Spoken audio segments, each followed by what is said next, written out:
What if your organization's leadership shortage isn't a talent problem at all? Across industries, companies are struggling to fill leadership roles, but the next generation isn't refusing leadership because they lack ambition. They're looking at today's leadership jobs and deciding they aren't worth having. This week, Steve Dion of Gallagher explores why leadership pipelines are breaking and what you can do so talented people actually want to lead. At the Innovative Leadership Institute, we help organizations build those very leadership systems. Through our cohorts, executive advisory services, and organizational transformation consulting, we partner with you to strengthen leadership pipelines, prepare future leaders, and build your capacity for tomorrow. If you want to develop leaders in an era of rapid change, we'd welcome the opportunity to help. Learn more at innovativeleadership.com. But first, let's learn from Steve's research.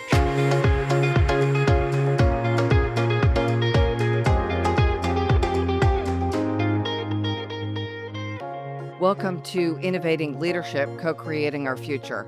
I'm your host, Maureen Metcalf, founder and CEO of the Innovative Leadership Institute, where leadership meets innovation and strategy becomes results. 59% of organizations report a shortage of effective leaders.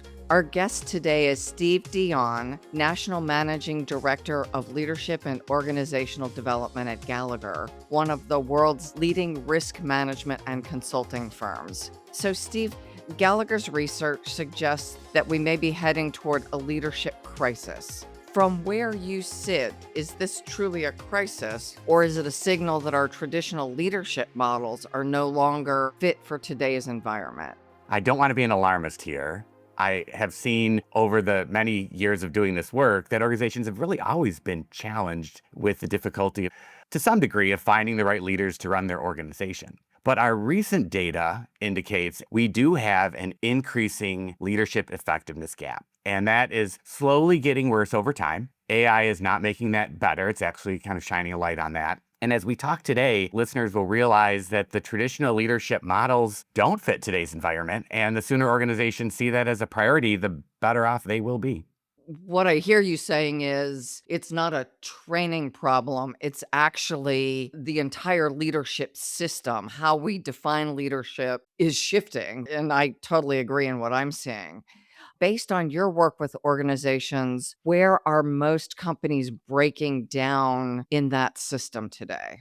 Part of it is the way roles are structured. We see increased levels of burnout, stress. I mean, we've been hearing this, reading about it all over the place. And organizations need to create jobs that are more doable and sustainable and have situations where employees want to take on leadership roles. And that's some of what is very interesting in this recent study is we're finding the next generation of leaders are saying, I look up the org chart and I don't want those jobs.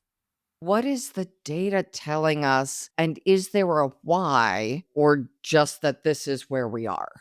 From a system perspective in the organization, only 6% of organizations feel confident in their pipeline of employees to take on key roles. So that is a huge warning cry right there. And then if you look from the employee level, 53% of early career employees that are entering the workforce, senior leaders are seeing them as weaker in their skill sets in terms of their ability to assume future responsibilities. So there is a leadership challenge and pipeline issue there. And then on top of that, youngest generations are saying that they are not interested in taking on more senior level roles as they used to report. Would we have said something similar when we were 22 and it changed by the time we were 30? That is a great question. And I mean, I don't have 25 years of longitudinal data here, of course. Of course. I'm just asking your point of view. You've done a lot of work. Yeah. And what we are seeing, though, is the 50-year-old, when they were 25, were saying, I want to make more money. I want to move up the career ladder.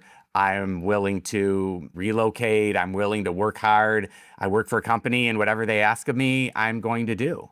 The 20-somethings that are joining the organization, people that are rounding 30 that are looking to go into management roles, the data is showing that they're saying we're looking for more work-life balance. We don't want to have stress in jobs. I am willing to not get a bigger house and not get the nicer car and be able to golf on Wednesdays or not have a job that I feel is oppressive. So being able to create roles that the next level of generation wants to go into is really one of the challenges that we are facing. I remember having a conversation with my boss where I said, I drive a Chevette. That is not my goal in life.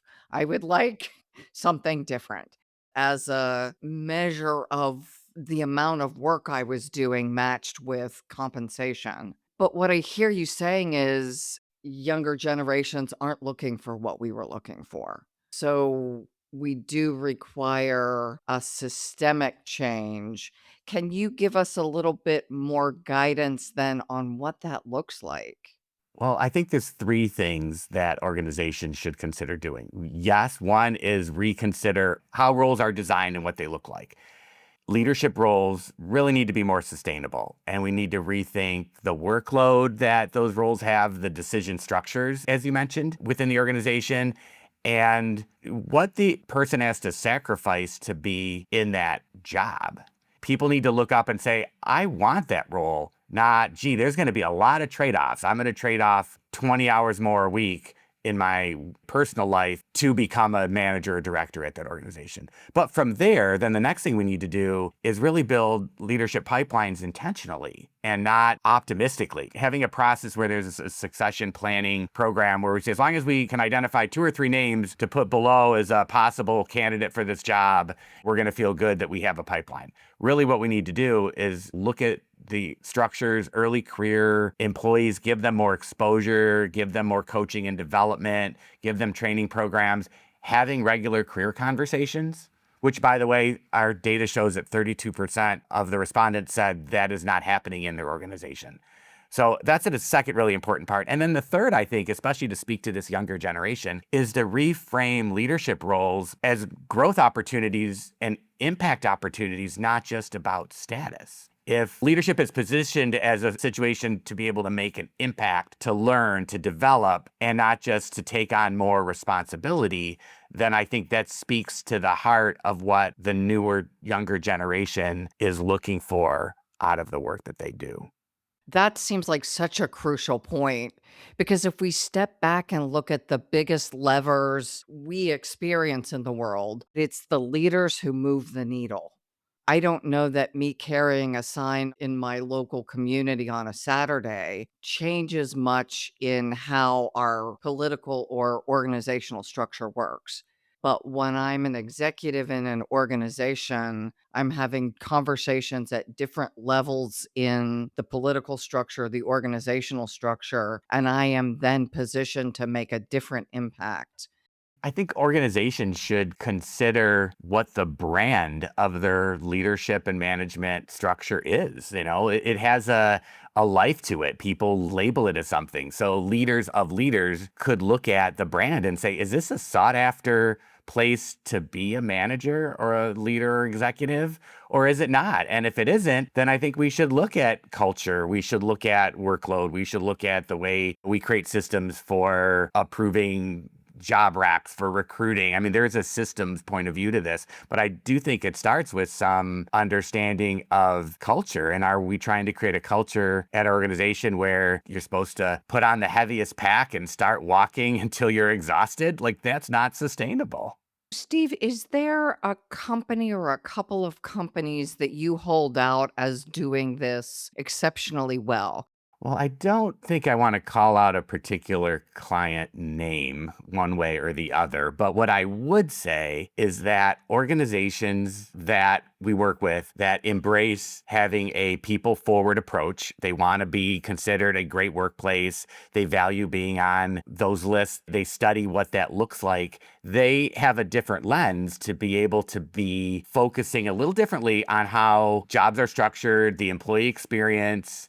They're not as focused on how can we manage our payroll as tight as we can, which means we're going to just throw a whole bunch at these people. And at the end of the day, on the backside, right, they're spending all this money in recruiting because people leave. And there's a lot of other hidden cost in those places. So I would say I do see a bifurcation in clients where some are very focused on the bottom line And almost ironically, it creates more business pressure and financial pressure. And those that are people focused end up reaping the benefits and having a stronger bottom line because they have loyal employees that are giving discretionary effort and they're focused on doing the right and most important work at the organization. Our programs are typically structured as cohort-based programs. We start fairly senior, and then we move to the junior ranks. Hmm. What we've seen in taking this to more junior levels in the organization, some people see the opportunity to step up and they're excited about it. And we also have people who say, I went through this, that's not for me. But good to know. We want to know what's not for you so we don't consider you on that continuity list only to get there and find out that you're not going to be effective. Absolutely. Similarly to here at Gallagher, we run these leadership development cohort programs. And I think it's a great way, just like you said, to give people exposure to what future level roles might be, both the content in the program and being with peers, but also having more visibility to senior level people in their organization, help them better understand and make informed choices about where their talents are going to best be used.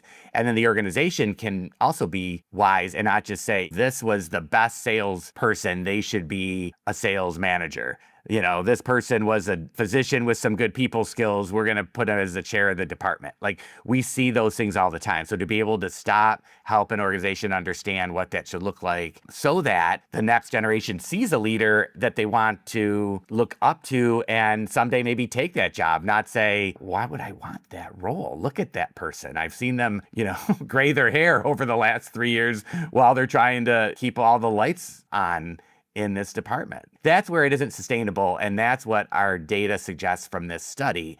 Why we have problems is the pipeline is fractured. Especially in large organizations, our aspiring leaders see senior leaders inaccurately. So they're informed by what they've seen on TV. They haven't met the senior leaders in their organizations, or they're informed by what they're reading on Reddit or Substack or something. And I find that they are much more interested in the roles after they meet the real human beings who are generally incredibly decent, dedicated people. They're not the crazy people that we see on HBO miniseries.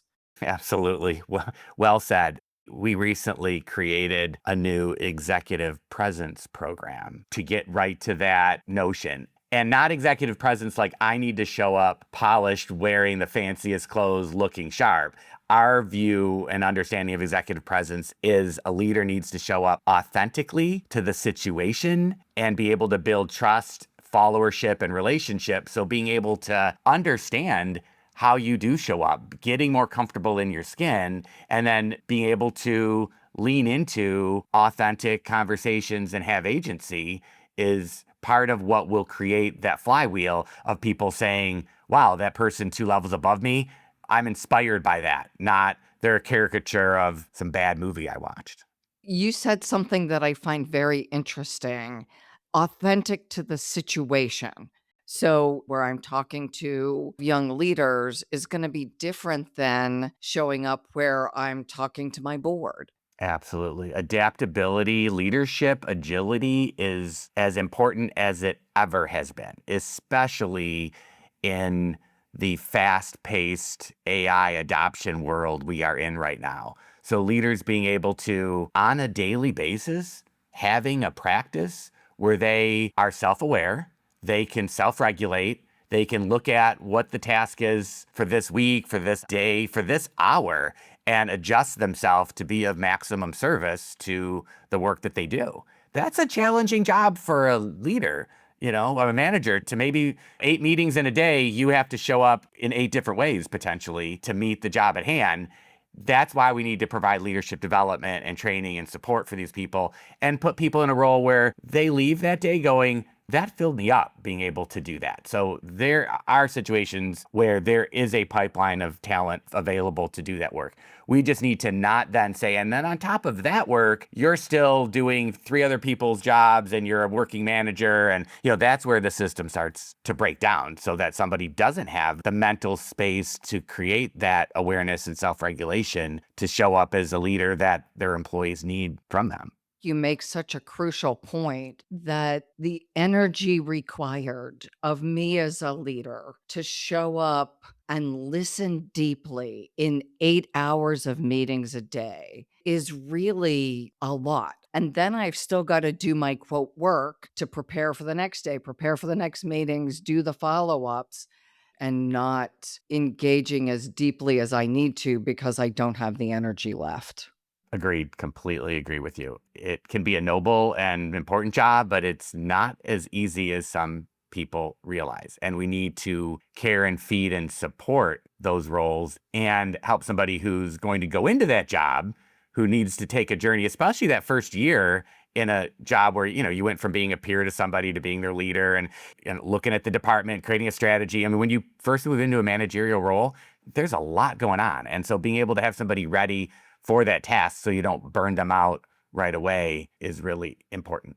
I do think, Maureen, that we do have a situation, though, where young entrants into the workplace, they're not lazy. All the data shows that these are motivated people that are very smart, that can use technology to get things done fast, but they want to make a difference and they want to make an impact, but they want to do it in some ways on their terms. So we can't have jobs that are so rigid and structured that the person isn't allowed to do work in the way that they want to do it and create meaningful relationships and responsibilities. So I think we have an opportunity here to utilize the next generation's viewpoints to create better leaders if we do this properly and with their ideas in mind. Steve, you just said something that sparked a new thought because I've heard all the complaints about the not us old people group. If I look at my own leadership journey and what's happened over the last few years, after decades of overworking and not taking care of myself, I am now making very deliberate choices to have more balance because I'm paid to show up and be smart. That is different than paid to show up exhausted and overwhelmed because I haven't slept, I haven't eaten. So I wonder if this seeking of balance can actually produce better leaders who don't make the mistakes that I made. Well, I think we can thank the pandemic, frankly, for creating some new thoughts and ways in which we can operate to be healthier.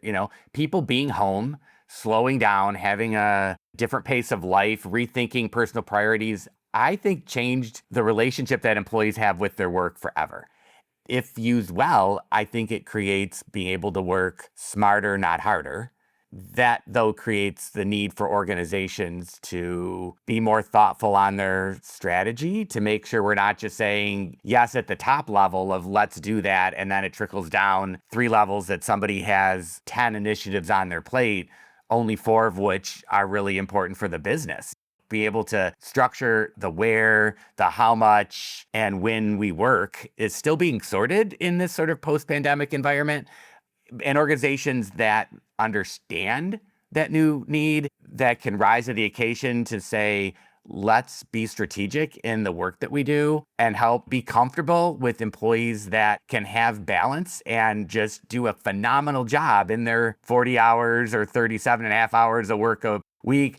And not say, well, I had to work 60 hours when I was growing up. You should have to do the same thing. And if you remind that person, they'll be like, yeah, that was awful. I missed my kids' games. Well, then why are you asking the next generation to repeat the same problem? So I think we can slow down and be really efficient at the work that we do. Hopefully, AI can help us create more balance. We at Gallagher are spending a lot of time with AI adoption and using AI and with clients and in many of the tools that we work with our clients in both the talent management space and the benefit space everywhere. And it absolutely can be used as not just a tool or a job aid, but an unlimited additional set of employees, assistants, admin teams. If used well, I think we will be able to create the conditions that create doable jobs. We have to be careful, like any other new tool or technology. If we then say it gives you capacity to add more and more and more, I think that's where the talent management system's going to break. And I predict that employees will not just say, fine, I'll start working like that. They'll say, I'm going to make different career choices. I'm going to maybe not be in a corporate business setting and make my money as a farmer. I mean, people are not just going to keep a career path like the baby boomer generation did. So your research says 1 in 3 organizations say it's not prepared to fill critical leadership roles unexpectedly. What are the biggest mistakes companies are making in building continuity, and what creates a more ready bench? Because a lot of companies are doing training, and what I hear is that's great. It is not always sufficient. Yes. So let me add one other piece of the data to support this. So when you look at why early career employees are reluctant to pursue leadership roles, because that is what's driving that pipeline problem, is 67% say they desire to maintain stronger work-life balance, even if it means foregoing compensation. 50% say there's a perception that leadership roles have too much stress to them. And 44% say that they're concerned about inflexible restrictions in the way that they do the work. So I think it starts, again, I don't want to be a broken record here, but it starts with creating doable jobs. I mean, I've been doing this work for over 30 years now, and just training people to be better at taking on unrealistic expectations is not the mousetrap we want to build. We want to create roles and jobs that have well-being built in them. And then on top of that, be able to develop early career talent. And, I think organizations know how to do that. I believe in, still a big fan of individual leadership coaching for the right leader who's taking on a senior role that can help unpack and change their own mindsets that create just a new capacity for themselves to have agency, to lead and feel good to be able to lead. And these cohort-based programs, like we talked about earlier, to be able to build skills for knowing how to have crucial conversations, give feedback, build trust, you manage your time. All those basic blocking and tackling things are important or needed. I just think we've been spending time building pieces of those skills without the entire system saying that the way roles and jobs are structured are going to create meaning for people in the future. The system, almost stepping back to my entire business strategy and certainly my HR and talent strategy, looking at that through the systemic lens. And to your point, yes, we need time management and all the things, because as leaders, we can't function without being efficient and effective. But how are we changing the mindset of the enterprise itself and the senior executives to believe that balance is appropriate, even though we're paying people high salaries? Because what I hear often is when you step into these ranks, that's just what it is. I think it starts with values and culture again. And even if they're driven by profit and share price, do the walk to how do we get sustainable profitability and share price. It's with having a sustainable workforce. It isn't with paying people high, creating churn, and then every time when bonuses come out, 15% of your leaders leave. Clients call us to help fix that problem because they see it. Every February when they give their bonus, people leave. Well, let's peel that back. Let's talk as a senior team about how we're structured, how we think about work, how we interact with each other. There are layers of pieces that create the employee experience that we need for somebody to say, I want to stay here. I know I'm heard. I'm making a difference. I'm satisfying our client. I'm doing the work that I'm paid to do, but it requires intentionality. I talk to our clients a lot about this most organizations have a robust financial system. They do budgeting. Every month they know where their money is, where it's coming, where it's going, where they're at. And especially if they're a publicly traded company, you're buttoned down. And then you go to your talent management system, and once a year they create a chart of who's going to be in what job over the next year, and then they go off on their merry way. So creating ongoing succession plans, talent plans, recruiting plans, and development paths to help people, and regularly truing that up as people come and go and changes happen, I think are really important. We work with many very large organizations, 100-year-old organizations, and you think their training program is almost non-existent for some. Their succession planning program is non-existent. You think you're absolutely wasting payroll dollars in the way you do this. So helping them build the capabilities and systems on not just the development of talent side, but also on how jobs evolve, move, change side, I think creates a much stronger business. You're making the business case for human capital investments. We got a coach for Bill because Bill's a top performer, but we've created an entire system that elevates the right people for what the business requires. Absolutely. And in downturns, unfortunately, those are many of the considered discretionary effort jobs that go away. A lot of our clients said, we used to have this great, robust turnkey leadership program, and we just sort of wiped out the whole department and the whole work at the beginning of COVID because we weren't in person anymore. And then they're starting from scratch 5 years later, and it's not meeting their needs.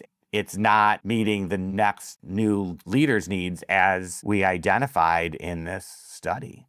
More than half of the organizations believe leadership skills in new workforce entrants are weaker than previous generations. And you've pointed to this. Now let's talk about what capabilities are missing and how do we help organizations rethink?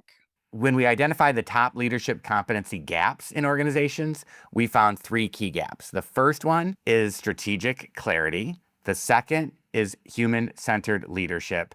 And the third is communication and transparency. There are many skills that leaders need, like coaching and talent development, but there really wasn't a gap. The need and the employee's ability to do it were there. But by far, it's creating strategic clarity. So I think that's an important opportunity for organizations to help build strategic thinking skills, decision-making skills, thought leadership skills for people, whether it's a department leader, it's a supervisor, all the way through vice presidents and C-suite executives. They all need to have some level of strategy in the way that they discern the work that they do.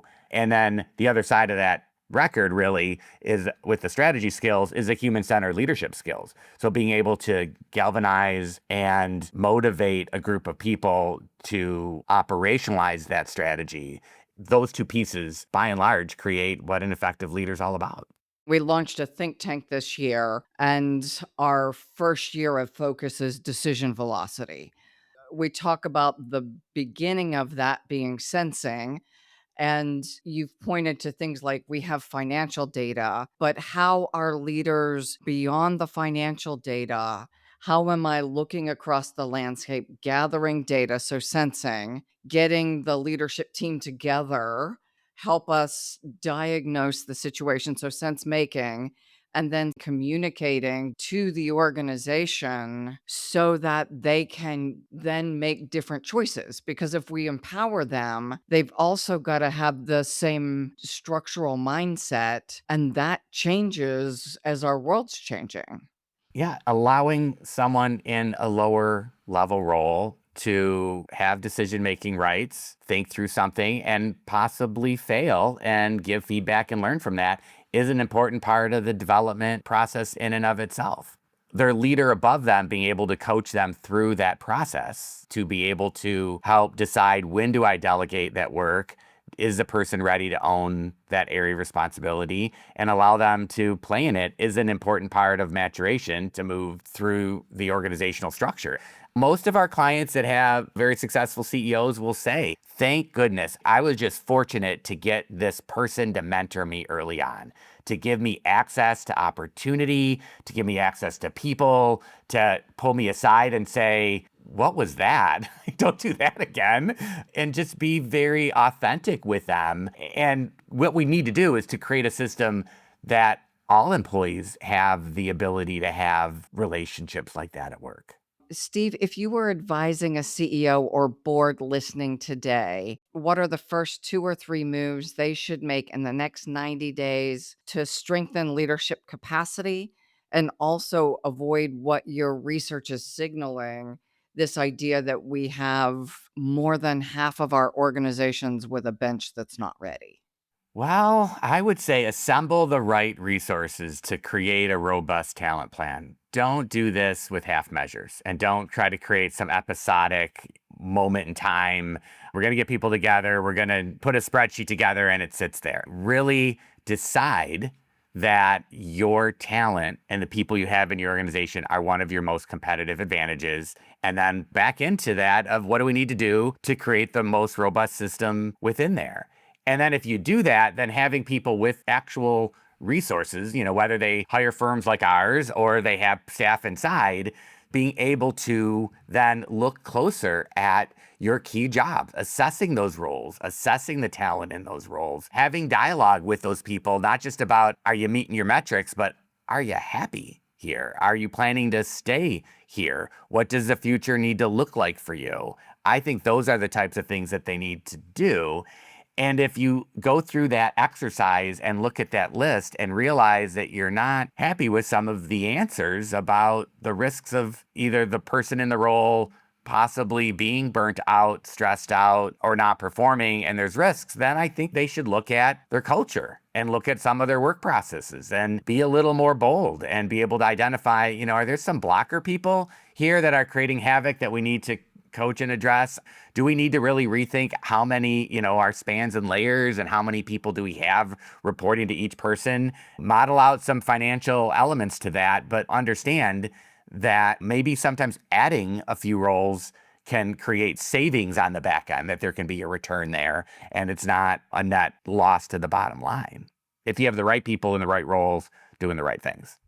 For many organizations, we say our people are our most important asset. And I feel like I'm at the airport waiting for my skis to come off the conveyor belt and it's midnight. And I call the customer service department and they tell me I'm their most important thing. And a half hour later, I'm still sitting on hold.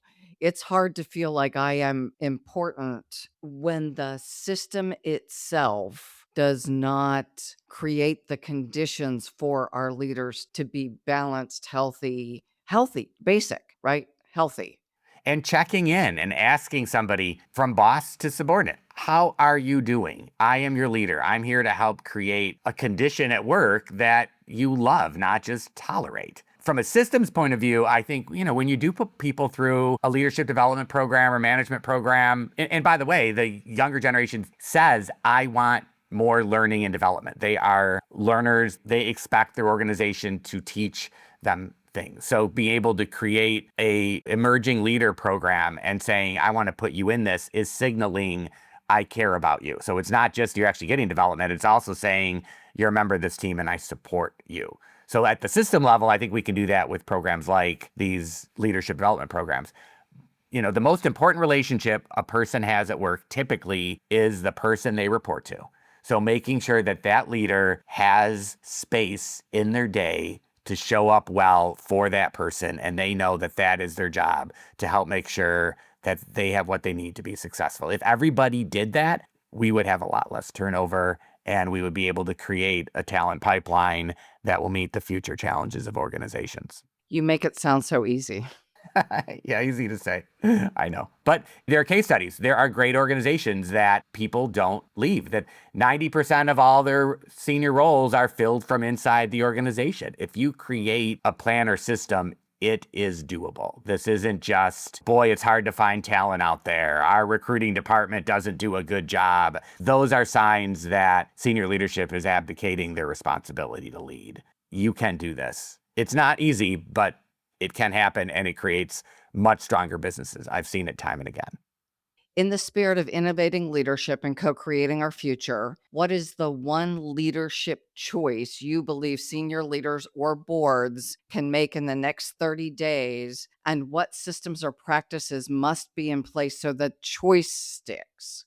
I believe that organizations should take the time to re-examine all of their leadership roles and focus on the incumbents in their roles with a new lens of what today's leaders need. Ensure that jobs are structured for the future. They're actually doable and sustainable as those jobs are written. And it provides meaningful impact for the person in the role. If they do those things, I think they'll have a better organization. Beautiful. Thank you, Steve. Your insight is incredibly helpful. Well, thank you. Thank you very much. What Steve's laid out today is not a warning about the future. The pipeline erosion, the capability gap, and the succession risk, those are present tense realities in most organizations right now. As leaders, close the gap. Make the impact that you are able to make because often nobody else is able to do that for you. Steve, thank you. Thank you, Maureen. And how would people find you? People can go to our website, ajg.com at Gallagher, and you're welcome to find me on LinkedIn, Steve Dion, and I look forward to having future conversations with people.